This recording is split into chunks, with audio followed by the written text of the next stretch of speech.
them from, how much they paid for them, how many died aboard, where did they sell them. And so we have adequate, accurate information. We have pretty good information, so we can trace them quite, not easily, but they are pretty good records on it was a $17 billion business over that period of time. And one particular historian, Eric Williams, who was an West Indian, says in his book, Slavery and Capitalism, that American industry and European industry were basically financed by that trade. It generated a tremendous amount of profits.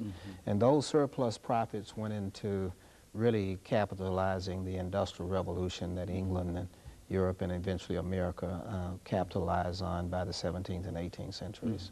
And so there's a long history of the labor that the economics of slavery played a very, very significant aspect in the coming of the Industrial Revolution. Is that? Absolutely, and it also played a very important role in the industrialization of this country in the 19th century, especially in the early 1800s. And of course, it played a profound role in the economics of the South because slaveholding farms are much more productive than the free farms. And African-American slaves also were the skilled people of the South.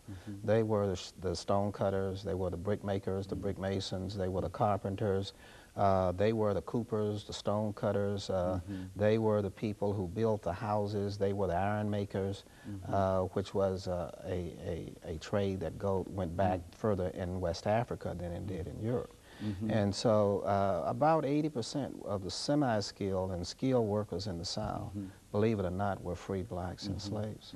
And so what we're saying is that when we see pictures of some of these old antebellum mansions and et cetera, we can assume that African Americans, that slaves themselves had played a significant role in the construction of these? Absolutely. It was more likely that there was more slave labor involved in the building of those mansions than there was white labor. Most whites in the slave South were yeoman farmers. That is, they were subsistence farmers who worked their own families and made a living and so on. And only 20% of the people in the South were slave owners. But slaves made up almost 1/3 of the population of the South at that time. And so you couldn't have a ball without slave musicians. They were the ones who formed the bands. And two famous bands operated in Nashville during slavery, and that was one by Jim McGowan, Jordan, some called him Jordan McGowan, and the other one is Jim Hill. And those were the two largest string bands, as they call them, in that day and time. For example, the banjo is an African-American instrument. It's now more a country western instrument, but African-Americans taught Americans how to play that instrument. So that was one of the major instruments in the slave bands during slavery times. And so African Americans played a very, very significant role in American history with the establishment of the colonies and even that period thereafter.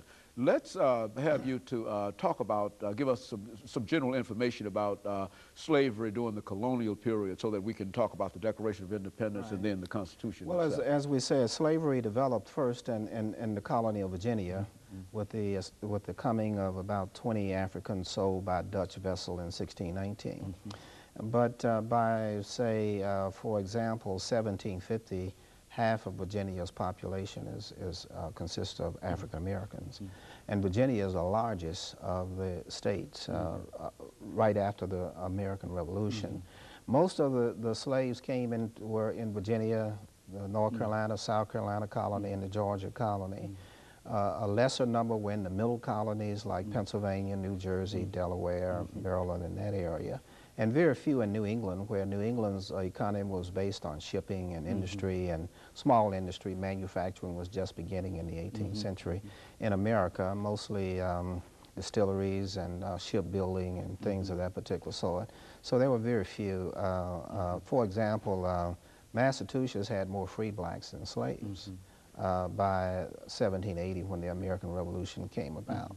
So slaves were scattered in all of the 13 colonies all the way from New York to Georgia, but they were concentrated most heavily in the southern colonies where the cash crops of tobacco, cotton, indigo, and lumber were. And let me interrupt here, Dr. Lovett, as we break for our first commercial break, and we'll be back with you following this short commercial break.